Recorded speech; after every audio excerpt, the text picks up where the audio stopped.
Albuquerque has issued a severe thunderstorm warning for south central San Juan County and northwestern New Mexico until 2:15 p.m. at 1:25 p.m.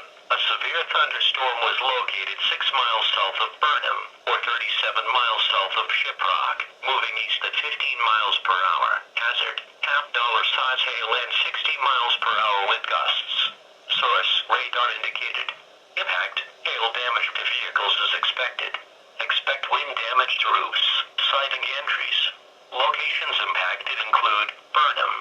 Move to an interior room on the lowest floor of a building. Heavy rains from severe thunderstorms can produce sudden and dangerous flows in arroyos, ditches and over low water crossings. Do not attempt to drive through areas where water covers the roadway. Repeating, a severe thunderstorm warning has been issued until 2:15 p.m. for the following county: San Juan, New Mexico.